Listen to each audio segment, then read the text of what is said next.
السلام علیکم ورحمۃ اللہ وبرکاتہ۔ کیا حال ہے آپ سب کے؟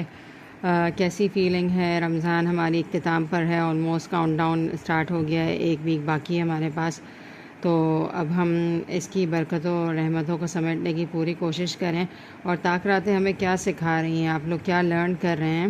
میں کچھ اپنے ایکسپیرینس سے بات کرنا چاہتی ہوں، اور جو مجھے فیل ہو رہا ہے اور جو ہمیں سیکھنا چاہیے وہ یہی ہے کہ بس ہمیں تیاری تو ہماری اللہ تعالیٰ نے کرا دی، 20 دن ہماری پریکٹس ہوئی، اور پھر آخری کے دن اللہ تعالیٰ نے ہمیں اور زیادہ الرٹ کر دیا کہ اب ہم اور زیادہ تیاری کریں اور اپنے آپ کو اسٹرانگ کریں، عبادت کے لیے تیار کریں۔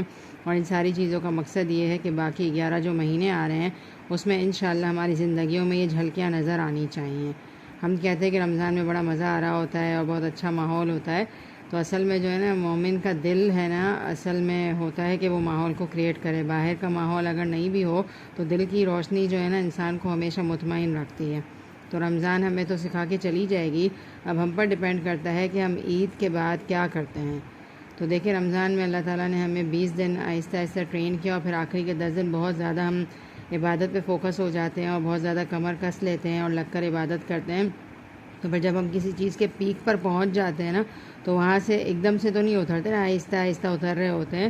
تو پیک پر لے جانے کا یہی مقصد ہے کہ آہستہ آہستہ آپ عید کے دنوں میں سلو ہو جاؤ، تو ایک دم سے ڈاؤن نہیں ہو جاؤ، واپس سے اپنے آپ کو پکڑ لو، کنٹرول کر لو، اور پھر جب ریگولر روٹین پر آؤ، عید کی ہم خوشیاں منا سکتے ہیں، اوبویسلی منع نہیں ہے، تو اس کے بعد ہم اپنی زندگیوں میں تبدیلی لانے کی کوشش کریں۔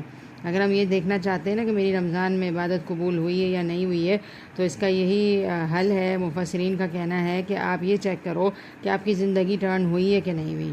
اچھا، اگر 100% ٹرن نہیں ہوئی تو بھی کوئی مسئلے والی بات نہیں ہے، اگر آپ گریجولی اور سلولی تھوڑا بہت بھی اپنے اندر چینج لاتے ہو نا تو وہ بھی انشاءاللہ فائدہ مند ہے۔ اب ہم یہ کہیں کہ نماز ہم پڑھ رہے ہیں، رمضان میں تو بہت دل لگتا تھا، واپس ویسے ہی ہو گئے، دنیا میں مصروف رہتے ہیں، دل نہیں لگ رہا، تو اگر آپ کے اندر تھوڑی سی بھی تبدیلی آئے اور آپ کو کلک ہو جائے کہ نہیں میں صحیح نہیں پڑھ رہی ہوں، مجھے نمازیں پہ فوکس کرنا ہے، تھوڑی سی بہتر بنانی ہے، تو انشاءاللہ یہ تھوڑا سا جو اسپار بھی آپ کو ملے گا نا، تھوڑی سی چنگاری بھی ملے گی انشاءاللہ، تو یہ بہت اچھا ہو جائے گا ہمارے لیے۔ اور دیکھیں جب ہمیں لائٹ ملتی ہے نا، ٹارچ لائٹ ملتی ہے، تو ہمیں نا چیزیں نظر آنے لگتی ہیں کہ کیا میرے لیے صحیح ہے اور کیا غلط ہے۔ اور پھر جب ہمیں پہچان ہو جاتی ہے نا کہ کیا چیز میرے لیے صحیح ہے اور کیا چیز غلط ہے، اور ہم اس پر چلنے لگتے ہیں، تو پھر ہم اپنی روشنی کو بڑھانے کی کوشش کرتے ہیں کہ میں مزید کیا کروں، اپنی روشنی بڑھاؤں تاکہ میں مزید صحیح غلط کی پہچان کر سکے، اپنی زندگی کو آگے لے کر چل سکوں۔ تو یہ جو چھوٹی سی روشنی ہمیں ملی ہے نا، اس کو بجھنے نہیں دیں، انشاءاللہ بجھنے نہیں دیں گے نا تو کیا ہوگا، یہ لائٹ جو ہے نا گرو کرتی جائے گی۔ اور یہ چھوٹا سا پودا جو ہمارے دلوں کے اندر لگا ہے نا رمضان میں، تو اس کی پلانٹیشن پر پورا سال ہمیں کام کرنا ہے اور اس میں پانی ڈالتے رہنا ہے، تاکہ جو ہمارے اندر کا پودا جو ہے نا، بیج جو لگا ہے نا، انشاءاللہ اگلی رمضان آنے تک ہے نا یہ ایک بڑا سا درخت بن جائے اور اس میں پھل پودے نکلے جس سے باقی لوگ بھی فائدہ اٹھائیں۔ تو جو بھی سیکھا ہے انشاءاللہ کوشش کر کے اس کو پورے سال پر ہمیں عمل کرنا ہے۔ نمازوں میں ہمیں مزید بہتری لانی ہے، اللہ تعالیٰ سے جو قربت نصیب ہوئی ہے اس کو ہمیں چھوڑنا نہیں ہے، ہمیں اللہ سے قریب ہی رہنا ہے۔ اور اس کے علاوہ روزے کی حالت میں ہم نے کھانے پینے پہ جس طرح کنٹرول کیا، دوسرے گناہوں سے اپنے آپ کو روکا ہے، تو کوشش کر کے اس سے اپنے آپ کو روکنا ہے۔ اور ایک میسج ضرور دینا چاہوں گی کہ رمضان کا بیسک مقصد جو ہوتا ہے نا، شہر رمضان الذی انزل فیہ القرآن، اور رمضان میں کثرت سے کیا جانے والا جو کام ہے نا وہ کیا ہوتا ہے کہ ہم قرآن کو تلاوت زیادہ تر کر رہے ہوتے ہیں۔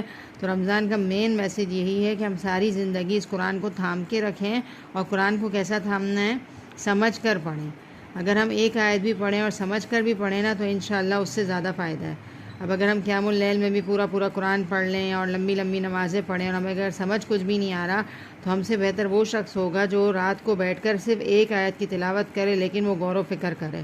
اسی لیے کہتے ہیں نا کہ عابد جو ہوتا ہے نا، عبادت والا، اس کے مقابلے میں عالم زیادہ بہتر ہے، کیونکہ دیکھیں عبادت کر کے نا ہم اللہ کو نہیں پہچان سکتے، ہم جو ہے نا علم حاصل کر کے اللہ کو پہچان سکتے ہیں۔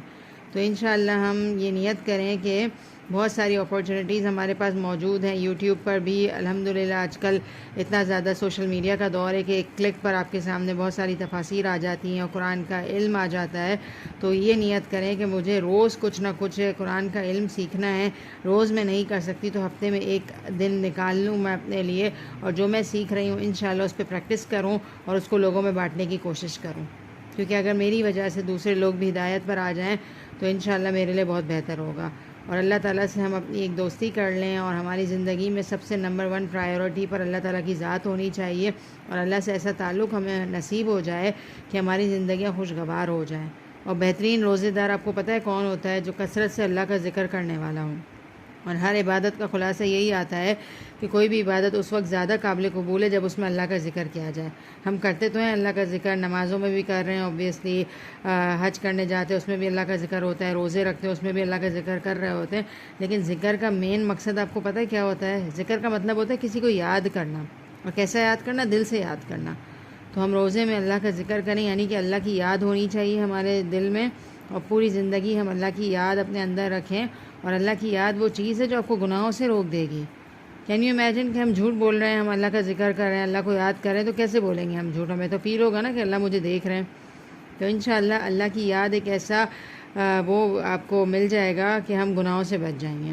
ہم کہیں نا کہ گناہوں سے بچنے کی کوئی آسان سی ٹپ دے دیں، تو گناہوں سے بچنے کی آسان ٹپ کیا ہے کہ ہم اللہ کا ذکر کرتے رہیں، تاکہ کوئی بھی گناہ ہمارے سامنے آ رہا ہے تو اللہ تعالیٰ ہمیں وہ طاقت دے دیں، وہ انرجی دے دیں کہ ہم اس گناہ سے اپنے آپ کو روک سکیں۔